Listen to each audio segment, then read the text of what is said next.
I'm first going to introduce Julie Tucker. She is the mother of a precious young lady who has PKU, and she has become very involved and a strong advocate for our patients with PKU. In fact, I want to brag on her. She's developed these kits that we gave the first one out this week. So we have these families come in, and we tell them, you have to be on this formula, and you have to weigh it out on a gram scale, and you have to mix it up and shake it up. And Julie has developed these kits to give these families. So when they came to clinic this week with a set of twins, we handed them this kit that had a gram scale and measuring spoons and a shaker cup and some information that's in there. And I just want to tell Julie how grateful we are for her advocacy and for getting those kits together for us.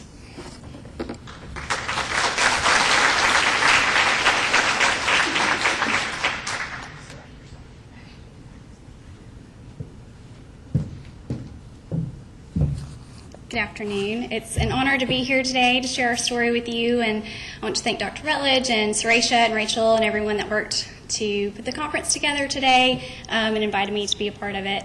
My husband and I live in the Huntsville area, and we have one daughter, Hadley, who will be 6 in just a few days.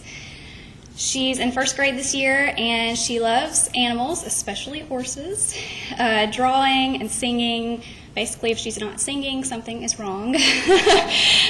She is funny and smart and kind and is truly a joy. She's also just as spunky as she looks in these pictures and is sometimes a little big for her britches, as we like to say in the South.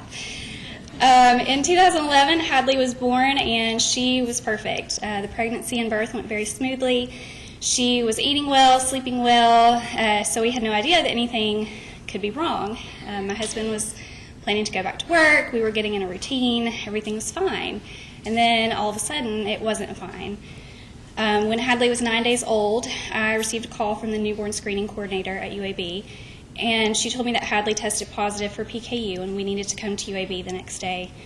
I can't begin to describe what it was like to get that phone call. Obviously, I was scared and devastated, and I remember sort of being in denial and asking if it was a false positive.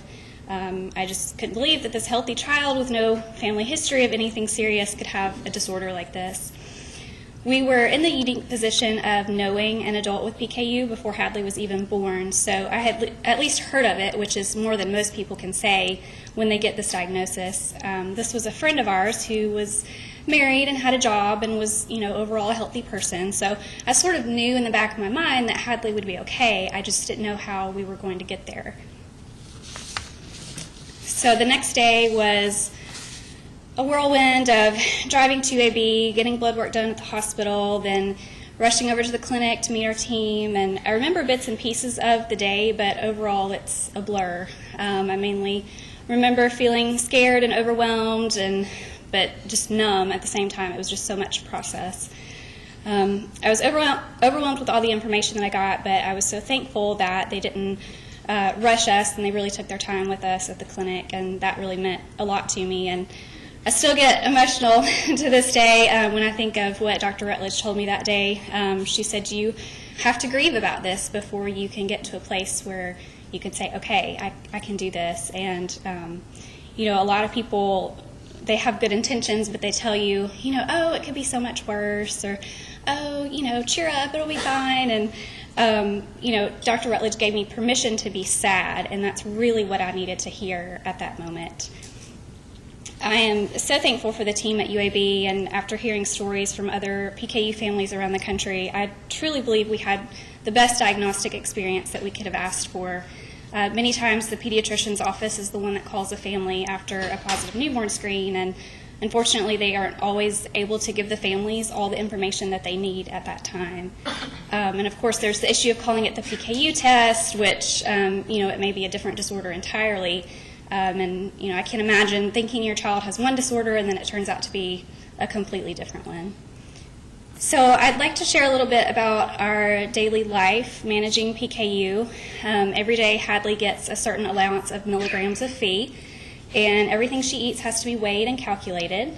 So everything we do is basically planned around her meals. We have to make sure we're home at mealtime because just swinging through drive-thru is not really an option for us. A lot of restaurants don't have things she can have, unless we plan in advance and take her food with us.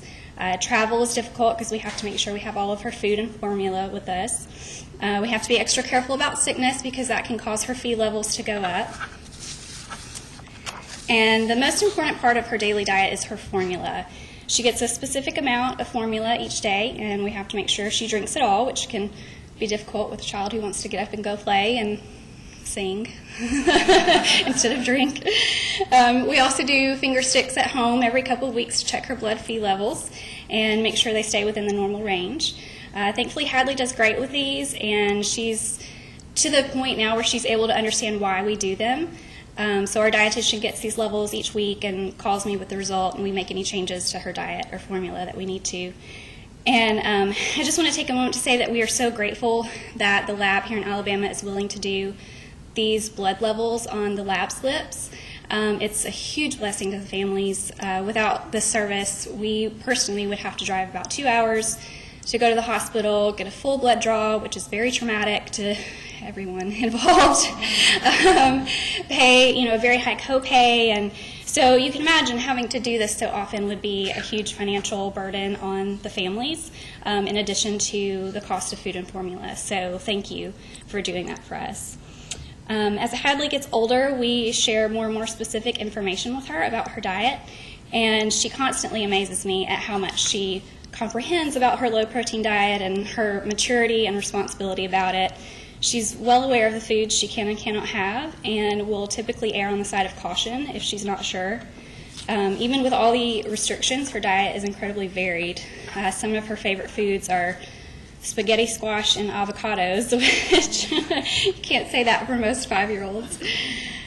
She is also beginning to advocate for herself and tell others about PKU. After our recent vacation to the beach, someone asked her if she had eaten a lot of shrimp while we were there. And she just looked at her and said, "No, shrimp has protein." So we explained to her that foods with too much protein will hurt her brain. So, one day she pretended to eat a food that she's not supposed to have and immediately said, "Oh, my brain hurts." A friend of ours just recently had a baby girl, and you could still see the mark on her heel from her newborn screen. And so I took that opportunity to show Hadley that that's what it was like when she was born and how we found out she had PKU. And she had lots of questions after that, and one of them was, do horses get their heels stuck when they're born? So on a more serious note, one of the most difficult parts about PKU is the lack of insurance coverage for medical foods and formula. We personally spend about $300 a month on formula and low-protein food, and not all of that is reimbursed by insurance, and when it is, it usually takes months. And this amount will very likely increase as she gets older. PKU or any other kind of special need can make you feel very lonely. It's hard to relate to other moms who don't have to worry about the same things that you do.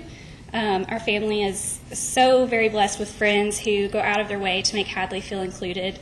One of my best friends made low-protein cupcakes for her own daughter's birthday party just so that Hadley could have the same thing as everyone else. And anytime there's a party, our friends, make sure that Hadley can have the candy that's in the treat bags and whatnot. So our journey would be very different if we didn't have such amazing, caring people in our lives. So I believe that to whom much is given, much will be required, and that's the reason why I do what I do. Hadley was around 2 years old when I became involved with the National PKU Alliance, raising money and advocating for research and better treatment. In the last few years, I've worked with regional and national groups advocating for rare diseases, and I've had the opportunity to travel around the country sharing our story. In 2015, I founded the Alabama Pku Foundation, which is a nonprofit organization, and PKU has given me so many opportunities to make a difference for other families and give a voice to those that need it the most, and I truly hope that I represent them well. PKU is obviously a very restrictive disorder. There are so many things that I have to say no to when Hadley asks if she can have a certain food. But because of newborn screening and early treatment, there are so many things that I'm able to say yes to. Yes, you can play with your friends just like any other kid. Yes, you can learn to read and write and draw and sing. Yes, you can be a doctor or an astronaut or a cowgirl or some combination of all three, depending on the day. A few weeks ago, she asked me if she can be a mommy one day, and I was able to tell her yes. So once again, thank you for allowing me to share my story, and thank you for your commitment to Alabama's babies.